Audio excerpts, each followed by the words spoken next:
आज के वीडियो में यूनिट पढ़ने वाले स्टैटिस्टिक्स। और स्टैटिस्टिक्स में कौन सा टॉपिक है? स्ट्रेट लाइन इक्वेशन और नॉर्मल इक्वेशन। और इस इक्वेशन की डिग्री होती है 1। आपने इस टाइप के क्वेश्चन देखे होंगे, फीट अ स्ट्रेट लाइन। तो इस टाइप को क्वेश्चन को सॉल्व करने के लिए आपको ज़रूरत होती है नॉर्मल इक्वेशंस की। ये देखो, ये नॉर्मल इक्वेशन, ये नॉर्मल इक्वेशन। तो ये नॉर्मल इक्वेशंस आते कैसे हैं वो मैं आज के वीडियो में आपको बताने वाला हूँ, क्योंकि नॉर्मल इक्वेशंस के बिना आप क्वेश्चन सॉल्व नहीं कर पाओगे। तो नॉर्मल इक्वेशंस आते कैसे हैं वो मैं आपको आज के वीडियो में बताऊंगा। जैसा ये क्वेश्चन है, अब theta parabola y equal to a plus b x square. तो इसके लिए ये दो नॉर्मल इक्वेशन है। तो ये आए कैसे, ये आज की वीडियो में मैं आपको बताने वाला हूँ। ठीक है, तो देखो, तो सबसे पहले तो आपको पहचानते आना चाहिए कि स्ट्रेट लाइन इक्वेशन कौन सा होता है, पैराबोला इक्वेशन कौन सा होता है।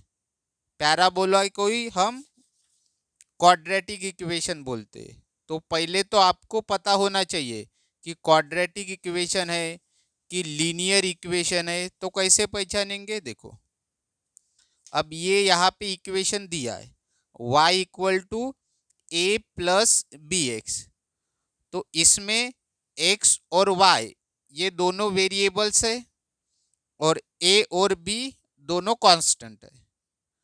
तो जो ये इक्वल टू है, इधर वाली साइड लेफ्ट हैंड साइड होती है, ये तो पता है बेसिक आपको, और इक्वल टू के इधर राइट हैंड साइड।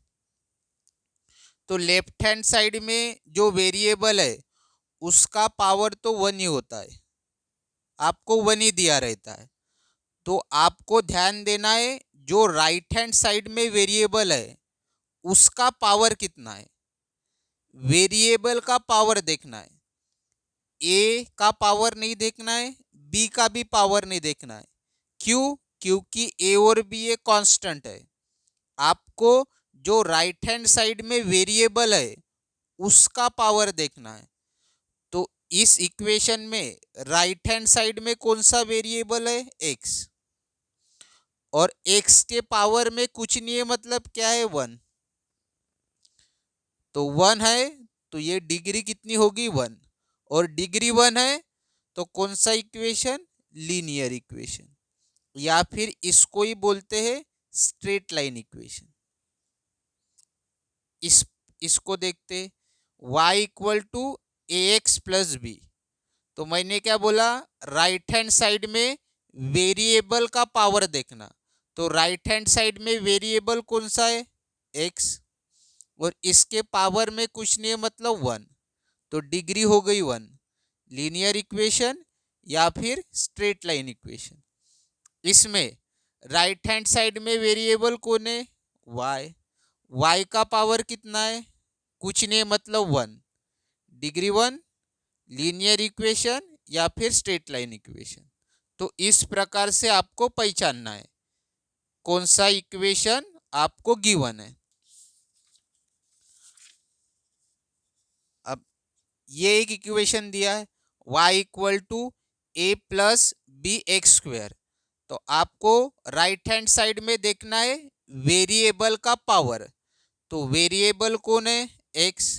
इसके पावर में क्या है? 2। तो डिग्री कितनी हो गई? 2। और अगर डिग्री 2 है तो वो होता है क्वाड्रेटिक इक्वेशन, या उसको ही हम बोलते हैं पैराबोला। इस इक्वेशन में देखते हैं y equal to a x square plus b. Right hand side में वेरिएबल का पावर कितना है? तो वेरिएबल कौन है? x। और x का पावर है 2। तो डिग्री हो गई 2, क्वाड्रेटिक इक्वेशन या पैराबोला।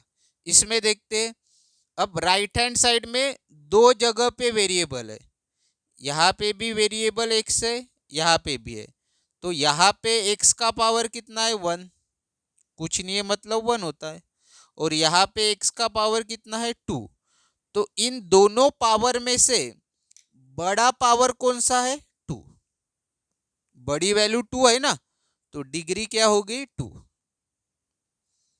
यहाँ पे x का पावर 1 था, यहाँ पे x का पावर 2 था, तो दोनों पावर में से बड़ा पावर कौन सा है, बड़ी वैल्यू कौन सी है, तो बड़ी वैल्यू है 2। तो इसीलिए इस इक्वेशन की डिग्री होंगी 2, और डिग्री 2 है तो क्वाड्रेटिक इक्वेशन या पैराबोला। फिर एक और यहाँ पे इक्वेशन लिखा है मैंने, y equal to a plus b x plus c x square. तो राइट हैंड साइड में वेरिएबल का पावर देखना, तो यहाँ पे x है, इसका पावर 1, यहाँ पे x है, इसका पावर 2। तो यहाँ पे पावर 1 है, यहाँ पे पावर 2 है, तो कौन सा पावर बड़ा है 2। तो डिग्री होंगी फिर 2, और डिग्री 2 है तो क्वाड्रेटिक इक्वेशन या पैराबोला। तो आपको समझ में आ गया होगा कि डिग्री कैसे निकालनी है। डिग्री पता चल गई तो इक्वेशन कौन सा है ये भी पता चल जाता है। डिग्री 2 है तो क्वाड्रेटिक इक्वेशन, डिग्री 1 है तो स्ट्रेट लाइन इक्वेशन। अब देखते हैं कि क्वेश्चन को सॉल्व करने के लिए जो नॉर्मल इक्वेशंस हमें चाहिए वो कैसे बनते हैं। क्योंकि जब मैं क्वेश्चंस पढ़ाऊंगा तो वहां पे मैं डायरेक्ट लिखूंगा नॉर्मल इक्वेशंस, बट वो इक्वेशंस आए कैसे ये आज के वीडियो में एक्सप्लेन करने वाला हूं। तो देखो, जैसे ये वाले क्वेश्चन की बात कर लेते, ये मेरी नोटबुक नहीं है, स्टूडेंट की है। हाँ, तो इसमें स्ट्रेट लाइन इक्वेशन क्या दिया है, y equal to a plus b x. तो इस स्ट्रेट लाइन इक्वेशन के लिए कौन से दो नॉर्मल इक्वेशंस होंगे वो हमें पता होने चाहिए। ठीक है, तो वही हम आज के वीडियो में निकालेंगे। तो देखो कौन सा दिया है आपको, straight line equation y equal to a plus b x. अब इसके लिए हम दो नॉर्मल इक्वेशन निकालेंगे। ठीक है, तो देखो नॉर्मल इक्वेशंस कैसे निकलेंगे।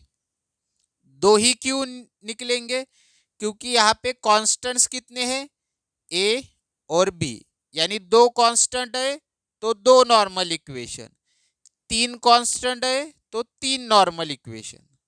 तो यहाँ पे ए और बी दो कांस्टेंट है तो दो नॉर्मल इक्वेशन निकलेंगे। तो देखो एक बार आपको प्रोसीजर समझ गई तो आप किसी के भी नॉर्मल इक्वेशंस निकाल सकते हो।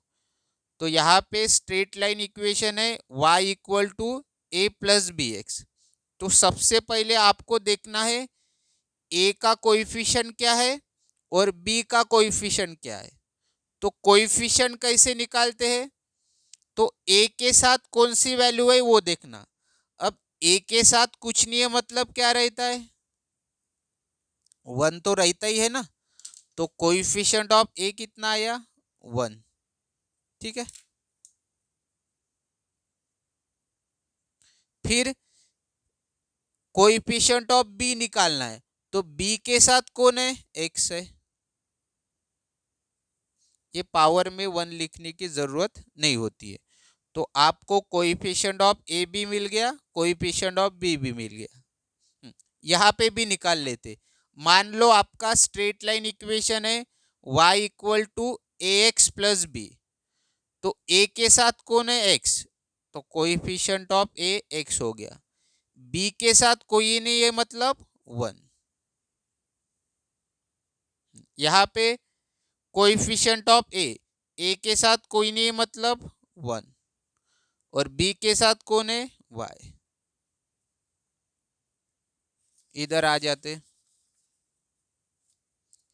a के साथ कोई नहीं है मतलब 1, b के साथ कौन है एक्स स्क्वेयर, a के साथ कौन है एक्स स्क्वेयर, b के साथ कोई नहीं है मतलब 1, a के साथ कौन है x, बी के साथ एक्स स्क्वायर, ए के साथ कोई नहीं मतलब 1, बी के साथ एक्स और सी के साथ एक्स स्क्वायर। तो आपको कोएफिशिएंट निकालना समझ गया होगा। अब बढ़ते हैं नेक्स्ट स्टेप के ऊपर।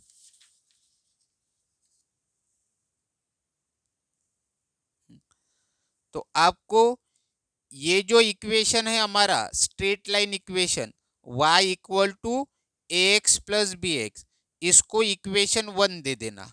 अब देखो ध्यान से, अब हमें क्या करना है, इस इक्वेशन 1 को मल्टीप्लाई करना है किससे, समेशन से। ठीक है, ये समेशन का साइन है।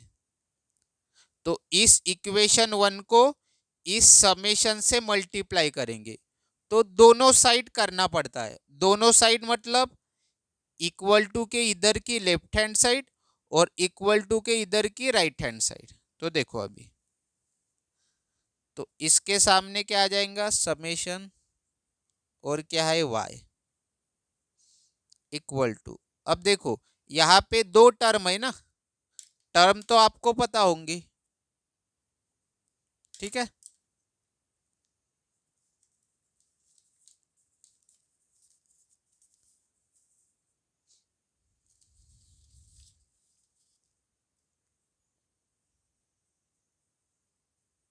इसमें कितनी टर्म है, दो टर्म, ये फर्स्ट टर्म, ये second term.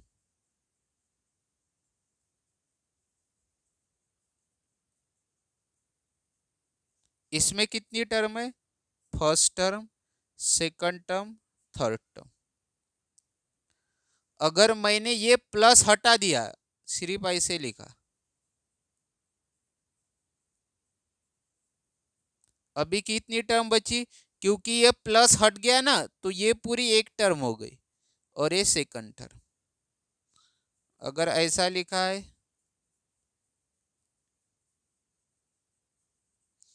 First term, second term, third term, fourth term, तो आपको टर्म निकालना आ गया होगा। तो चलो देख लेते। अब यहाँ पे कितनी टर्म है, दो टर्म है, तो दोनों को समेशन से मल्टीप्लाई करना पड़ता है। जितनी टर्म्स होंगी उन सारी टर्म्स को समेशन से मल्टीप्लाई करेंगे। तो एक बात आपको ध्यान में रखना है, कौन सी बात, देखो यहाँ पे बताता हूं मैं।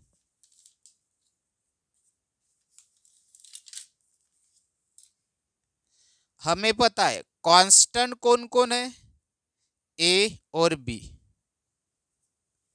और वेरिएबल कौन है, एक्स और वाई। तो हमेशा ध्यान में रखना, समेशन लिखते वक्त कांस्टेंट के बाद में समेशन लिखना। क्या बोला मैंने, कांस्टेंट के बाद में समेशन लिखना और वेरिएबल के पहले समेशन लिखना। अब यहाँ पे देखो, ये y हमारा वेरिएबल था, तो वेरिएबल के पहले समेशन लिखा। तो हमेशा वेरिएबल के पहले लिखना समेशन, चाहे वेरिएबल x हो या y हो, हमेशा पहले लिखना। पहले मतलब समझ रहे हो ना आप,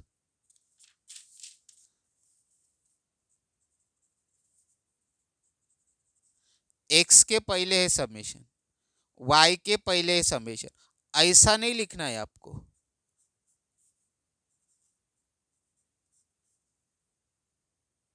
पहले समेशन आएगा देन वेरिएबल, पहले समेशन आएगा देन वेरिएबल।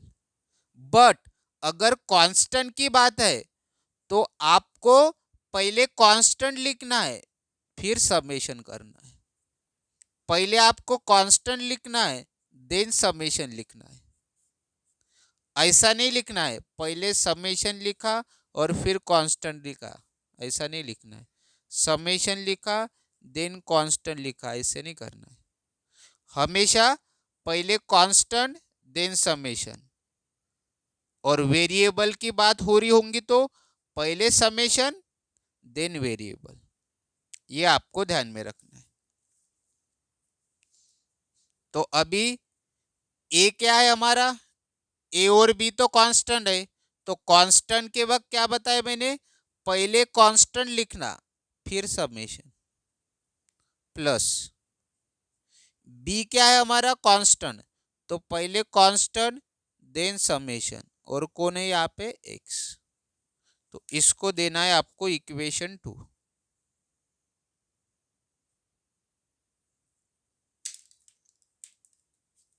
फिर आपको क्या करना है, इस इक्वेशन 2 को मल्टीप्लाई करना है किससे, कोएफिशिएंट ऑफ ए से, तो कोएफिशिएंट ऑफ ए क्या है 1, तो 1 से आपको मल्टीप्लाई करना है इक्वेशन 2 को, दोनों साइड करना, लेफ्ट हैंड साइड भी राइट हैंड साइड भी, तो समेशन y किससे मल्टीप्लाई करना है 1 से, तो डॉट लिख रहा हूं मैं मल्टीप्लाई की जगह इंटू 1। अब यहाँ पे दोनों टर्म है तो हर टर्म को मल्टीप्लाई करना पड़ता है, a summation into 1 plus b summation x into 1। तो देखो इसको भी 1 से मल्टीप्लाई किया, इसको भी 1 से मल्टीप्लाई किया, और इसको भी 1 से मल्टीप्लाई किया, तो हमें पता है समेशन एज इट इज लिखना y इंटू 1, तो y तो होगा ना, ठीक है। ए, हाँ, एक बात आपको ध्यान में रखना है, जब भी आप नॉर्मल इक्वेशंस निकालोगे तो जहां जहां पे आपको समेशन इंटू 1 दिखेगा तो इसकी जगह आपको लिखना है n, ये आपको ध्यान में रखना है। जहां जहां पे समेशन इंटू 1 दिखेगा उसकी जगह लिखना है n, तो इसकी जगह आपको n लिखना है। तो यहाँ पे दिख रहा मुझे समेशन इंटू 1, तो इसकी जगह n लिखेंगे। तो मैं क्या कर रहा हूं, n बाद में न लिखते हुए सामने लिख रहा हूं, प्लस बी समेशन, हाँ, x इंटू 1 एक्स, तो ये हमें मिल गया normal equation, first normal equation.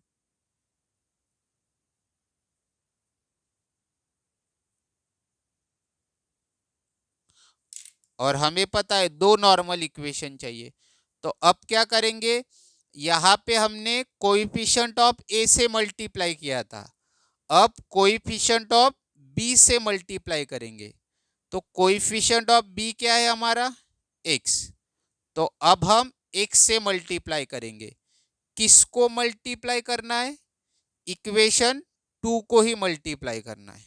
तो देखो समेशन y इंटू एक्स, हर टर्म को मल्टीप्लाई करना पड़ता है, a summation into x plus b summation x into x. तो यहाँ पे देखो समेशन, तो y इंटू एक्स को मैं एक्स वाई लिख सकता हूँ, पहले मैंने x लिया, तो हमेशा लिखते वक्त पहले x लिखना फिर y लिखना, a summation x plus b summation x into x क्या होता है एक्स स्क्वायर, तो ये हमें मिल गया सेकंड नॉर्मल इक्वेशन। तो इस प्रकार से आपको दो नॉर्मल इक्वेशन निकालने पड़ते हैं। तो क्वेश्चन सॉल्व करते वक्त ये आपको प्रोसीजर दिखाने की जरूरत नहीं है, आप डायरेक्ट ये दोनों नॉर्मल इक्वेशन लिख सकते हो, बट ये आए कैसे ये मैंने आपको बताया, क्योंकि हर क्वेश्चन के लिए यही नॉर्मल इक्वेशंस नहीं होंगे, अलग अलग होते हैं। जैसे यहाँ पे आपका स्ट्रेट लाइन इक्वेशन क्या है, y equal to a plus b x, तो कभी कभी स्ट्रेट लाइन इक्वेशन ऐसा भी तो हो सकता है ना, y equal to a x plus b, तो इसके वक्त आपको ये दो नॉर्मल इक्वेशन नहीं लिखने हैं, ये दो नॉर्मल इक्वेशन इसके लिए है, इसके लिए अलग होंगे। और अगर आपका स्ट्रेट लाइन इक्वेशन ऐसा है तो इसके लिए भी अलग होंगे। तो आप हर एक के लिए लर्न करना थोड़ा मुश्किल होगा। अगर आप कर सकते हो तो कर लेना, ठीक है, क्योंकि ये आपको एग्जाम में नहीं लिखना पड़ता है। अगर आपको पता है नॉर्मल इक्वेशन तो आप ये दो डायरेक्ट भी लिख सकते हो, बट मैं बता रहा हूं कि वो इक्वेशंस आए कैसे। अब देखो यहाँ पे निकालते हैं। तो कोएफिशिएंट ऑफ ए तो पहले ही लिख लिया, बी भी पहले ही लिख लिया। सेम जैसे यहाँ पे मल्टीप्लाई बाय समेशन किया था, सेम यहाँ पे भी वही करना है। तो क्या आएगा देखो, समेशन से मल्टीप्लाई करना, तो समेशन y इक्वल टू, क्या बोला था मैंने, कांस्टेंट पहले लिखना, देन समेशन, और क्या है इसके बाद x, प्लस बी भी कांस्टेंट है तो कांस्टेंट पहले लिखना फिर समेशन। तो ये हमारा, इसको हम देते हैं इक्वेशन 2। फिर हम क्या करते हैं, इक्वेशन 2 को मल्टीप्लाई करते हैं किससे, कोएफिशिएंट ऑफ ए से। तो यहाँ पे कोएफिशिएंट ऑफ ए कौन है, x, तो x से मल्टीप्लाई करेंगे इस इक्वेशन 2 को। तो हर टर्म को मल्टीप्लाई करना पड़ता है। तो लेफ्ट हैंड साइड में कौन है, समेशन y, किससे मल्टीप्लाई करना है, x से, a summation x multiply by x plus b summation multiply by x। तो क्या आएगा, अभी बताया था मैंने कि पहले x लिखना फिर y लिखना, a summation x into x x square plus b summation x। तो ये रहा हमारा फर्स्ट नॉर्मल इक्वेशन।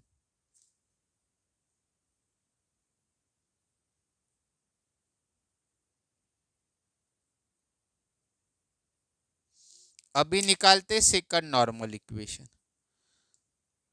तो पहले कोएफिशिएंट ऑफ ए से मल्टीप्लाई किया था, अब कोएफिशिएंट ऑफ बी से मल्टीप्लाई करेंगे। तो बी का कोएफिशिएंट क्या है, 1, तो 1 से मल्टीप्लाई करेंगे इक्वेशन 2 को। तो देखो क्या है, summation y into 1 equal to a summation x into 1 plus b summation into 1। तो summation as it is y into 1 तो y ही होगा, a summation x into 1 x ही होगा प्लस बी, और मैंने क्या बोला था, समेशन इंटू 1 रहा तो क्या लिखना है, n। तो n में b के बाद में लिखने की बजाय आगे लिख रहा हूं। तो ये मिल गया हमें सेकंड नॉर्मल इक्वेशन।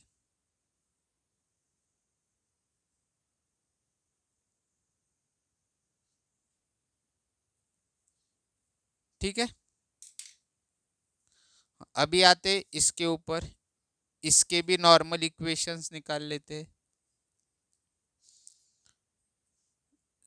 तो मल्टीप्लाई बाय सबसे पहले समेशन करेंगे, इसको मल्टीप्लाई करेंगे तो क्या आएगा, summation x equal to, constant है तो कांस्टेंट पहले लिखते हैं फिर समेशन प्लस बी,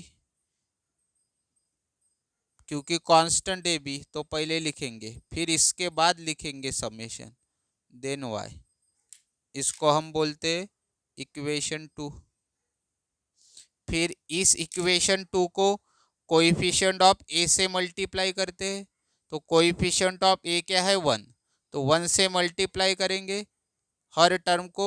तो summation x into 1 a summation into 1 plus b summation y into 1। तो समेशन एक्स इंटू 1 तो एक्स ही होगा, ए हमें पता है समेशन इंटू 1 होता है एन, तो आगे लिख रहा हूँ n plus b summation y into 1 y. तो ये हमें मिल गया फर्स्ट नॉर्मल इक्वेशन।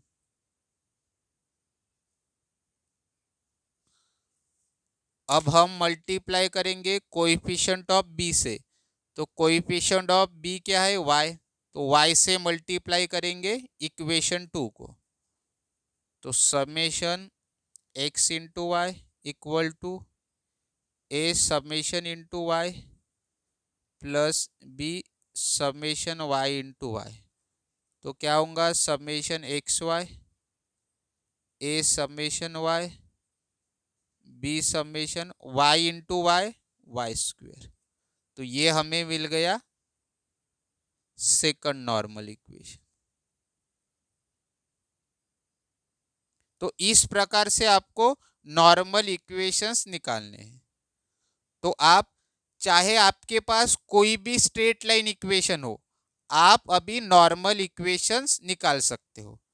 तो इसकी जगह एक और ऐसा भी रह सकता है ना, x equal to a y plus b, ऐसा भी तो रह सकता है ना स्ट्रेट लाइन इक्वेशन। तो आप इसके लिए भी निकाल सकते हो, ठीक है। बस आपको प्रोसीजर पता होनी चाहिए कि नॉर्मल इक्वेशंस कैसे निकालते हैं।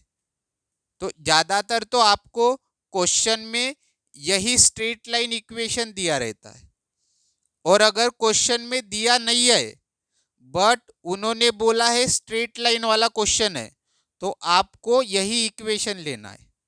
कभी कभी क्वेश्चन में इक्वेशन दिए नहीं रहता, बट क्वेश्चन में बोला है कि ये स्ट्रेट लाइन का क्वेश्चन है, तो आपको ये वाला स्ट्रेट लाइन इक्वेशन लेना है और सॉल्व करना है। तो अभी क्वाड्रेटिक इक्वेशन के नॉर्मल इक्वेशंस निकालेंगे, वो तो लीनियर इक्वेशन के हमने निकाले। तो प्रोसीजर तो सेम ही है। तो कोएफिशिएंट तो निकाल लिया, सबसे पहले वही मल्टीप्लाई बाय समेशन इक्वेशन 1 को। तो हमें पता है y हमारा वेरिएबल है, तो y के पहले हम समेशन लिखते हैं।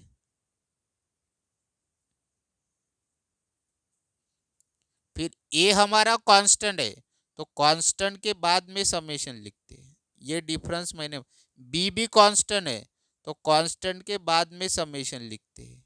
तो ये हमें मिल गया इक्वेशन 2, इसको देना इक्वेशन 2।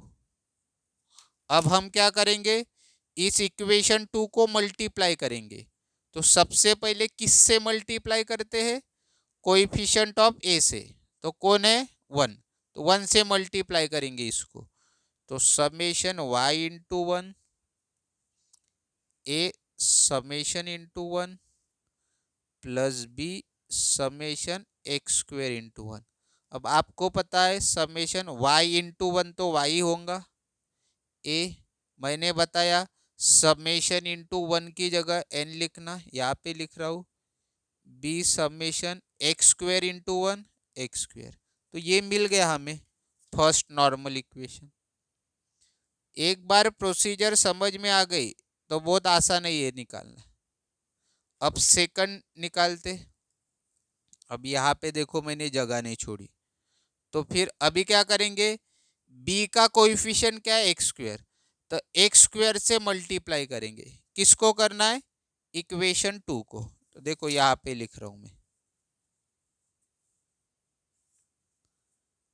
इक्वेशन 2 को एक्स स्क्वेयर से मल्टीप्लाई करो तो क्या होगा, summation y into x square a summation into x square plus b summation x square into x square.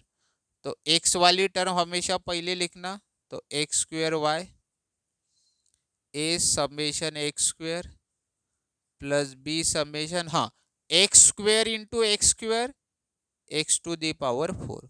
तो ये हो गया हमारा सेकंड नॉर्मल इक्वेशन।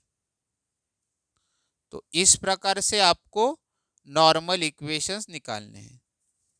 अभी आ जाते, अगर ऐसा रहा आपका क्वाड्रेटिक इक्वेशन या पैराबोला, तो इसको कैसे निकालेंगे, इसके नॉर्मल इक्वेशन।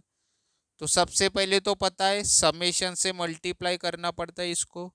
तो summation y equal to a summation x square plus b summation.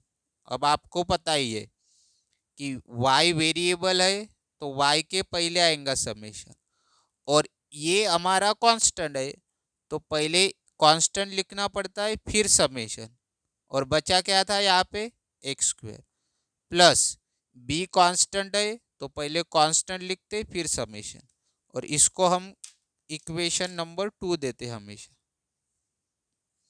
फिर इक्वेशन 2 को मल्टीप्लाई करते, सबसे पहले किससे करते हम, कोएफिशिएंट ऑफ ए से।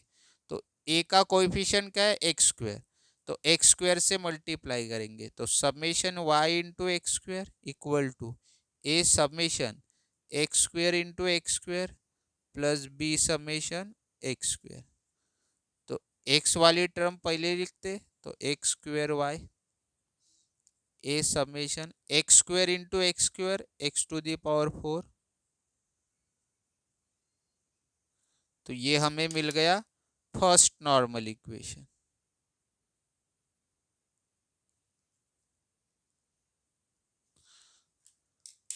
अब हम कोएफिशिएंट ऑफ बी से मल्टीप्लाई करेंगे, तो क्या है 1, इक्वेशन 2 को। अब जगह मैंने छोड़ी नहीं, तो यहाँ पे बता रहा हूँ मैं। तो इक्वेशन 2 को 1 से मल्टीप्लाई करेंगे, तो क्या आएगा, summation y into 1 equal to a summation x square into 1 plus b summation into 1। तो समेशन वाई इंटू 1 तो वाई होगा, a summation x square into 1 x square ही होगा, प्लस बी, हाँ, समेशन इंटू 1 यानी एन, तो एन आगे लिख रहा हूँ। तो ये हमारा हो गया सेकंड नॉर्मल इक्वेशन। ठीक है,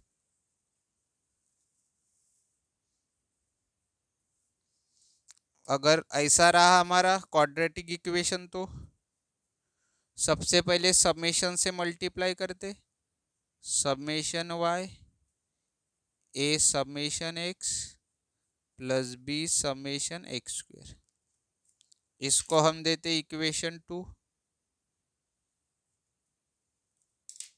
लिखते वक्त पता है ना आपको, वेरिएबल है तो वेरिएबल के पहले समेशन आता है, ए कांस्टेंट है तो कांस्टेंट के बाद में समेशन आता है, बी भी कांस्टेंट है तो कांस्टेंट के बाद में समेशन आता है। तो अभी इस इक्वेशन 2 को कोएफिशिएंट ऑफ ए से मल्टीप्लाई करेंगे, तो कोएफिशिएंट ऑफ ए क्या है, एक्स, तो एक्स से मल्टीप्लाई करते हैं, तो summation y into x equal to a summation x into x plus b summation x square into x. तो क्या आएगा, एक्स पहले लिखते हैं एक्स वाई, ए समेशन, हाँ, x into x x square plus b summation x square into x x cube. तो ये रहा हमारा फर्स्ट नॉर्मल इक्वेशन।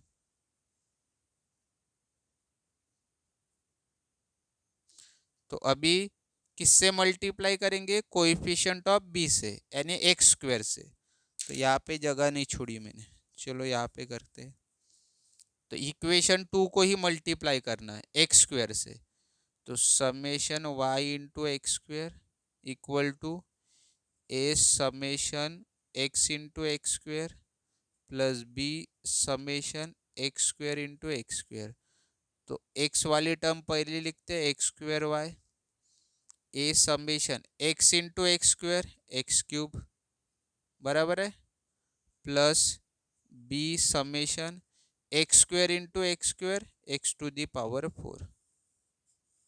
तो ये रहा हमारा सेकंड नॉर्मल इक्वेशन। कभी कभी आपको ऐसा भी क्वाड्रेटिक इक्वेशन दे सकते हैं। तो इसमें अभी देखो कितने कांस्टेंट्स है, 3, ए बी सी, तो 3 कांस्टेंट है तो 3 नॉर्मल इक्वेशंस आएंगे। अभी तक हमने जो इक्वेशंस देखे थे उसमें 2 ही कांस्टेंट थे, ए और बी, 2 कांस्टेंट थे, इसीलिए 2 नॉर्मल इक्वेशन। अभी यहाँ पे 3 कांस्टेंट है, ए बी सी, तो 3 नॉर्मल इक्वेशन आएंगे।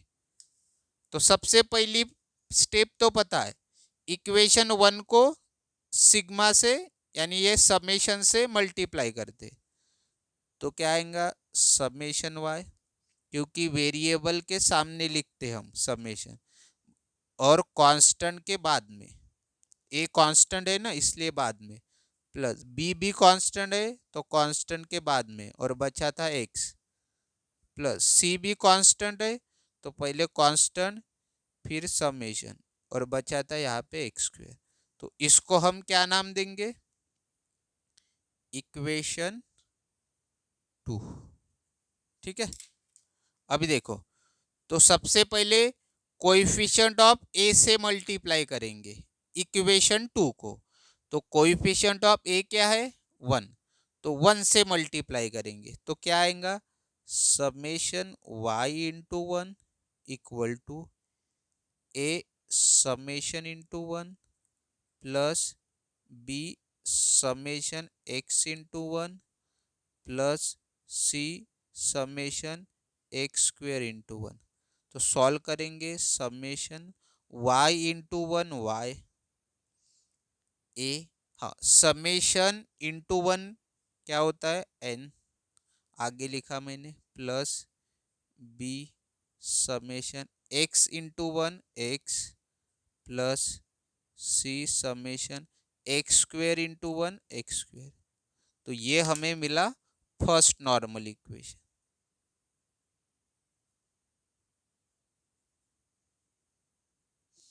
अभी निकालेंगे सेकंड नॉर्मल इक्वेशन। तो पहले कोएफिशिएंट ऑफ ए लिया था, अब कोएफिशिएंट ऑफ बी से मल्टीप्लाई करेंगे। तो कोएफिशिएंट ऑफ बी क्या है एक्स, तो एक्स से मल्टीप्लाई करेंगे इक्वेशन 2 को, तो हर टर्म को करना पड़ता है। तो summation y into x equal to a summation into x plus b summation x into x plus c summation x square into x. तो क्या आएगा, एक्स वाली टर्म पहले लिखते x y, a summation x b summation x into x x square plus c summation x square into x x cube. तो ये हमें मिल गया सेकंड नॉर्मल इक्वेशन।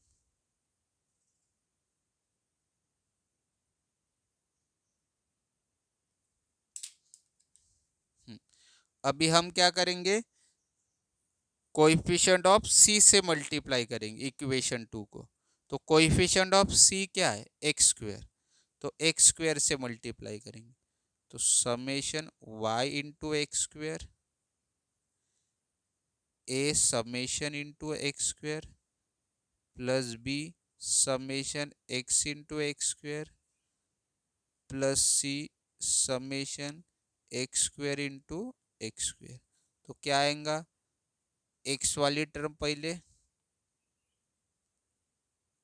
एक्स वाली टर्म मतलब एक्स पहले लिखना फिर वाई, तो एक्स स्क्वेयर फिर वाई, एक्स पहले दिखना चाहिए फिर वाई, सारे इसमें अभी तक जो किया,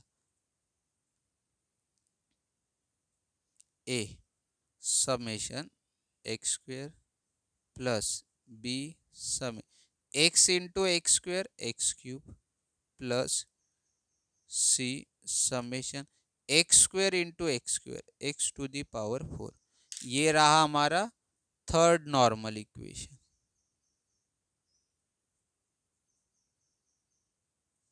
तो इस प्रकार से आपको नॉर्मल इक्वेशंस निकालने हैं। अब आप कोई भी इक्वेशन आए उसके लिए नॉर्मल इक्वेशन बना सकते हो। तो एग्जाम में तो डायरेक्ट आप नॉर्मल इक्वेशन लिख सकते हो अगर आपको याद में है तो, अगर याद नहीं है तो इस प्रकार से आपको किसी भी क्वाड्रेटिक इक्वेशन का या किसी भी लीनियर इक्वेशन के नॉर्मल इक्वेशन निकाल सकते हैं, जो मैंने प्रोसीजर बताई उससे, चाहे स्ट्रेट लाइन इक्वेशन हो या फिर क्वाड्रेटिक इक्वेशन हो। आपको प्रोसीजर पता चल गई कि कैसे नॉर्मल इक्वेशंस बनाए जाते हैं।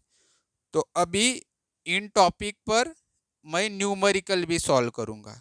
तो वहाँ पे मैं डायरेक्ट लिखूँगा, वहाँ पे मैं बताऊँगा नहीं कि कैसे आए हैं नॉर्मल इक्वेशन, वहाँ पे मैं डायरेक्ट यूज़ करूँगा। तो उन वीडियोस को भी आपको देख लेना है, और उन वीडियोस की लिंक इसी वीडियो के डिस्क्रिप्शन में दी है।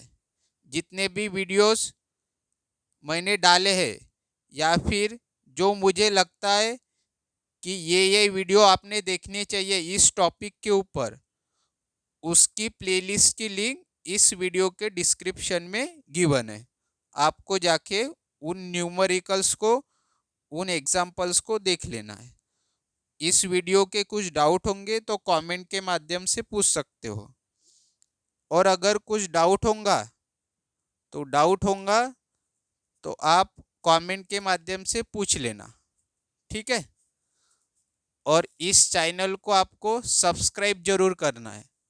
वीडियोस तो आप देखते हो लेकिन चैनल को सब्सक्राइब नहीं करते हैं, तो वीडियो को लाइक भी करना, शेयर भी करना, और आपको इस चैनल को सब्सक्राइब भी करना है, ठीक है।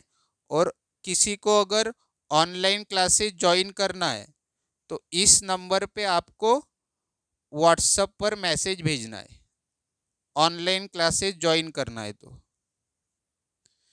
जिनको भी ऑनलाइन क्लासेस ज्वाइन करनी है तो इस नंबर पे मुझे व्हाट्सएप करना है, कॉल मत करना, व्हाट्सएप कर देना। और आपको कौन कौन से टॉपिक पे वीडियो चाहिए ये भी आप कमेंट के माध्यम से मुझे बता सकते हो।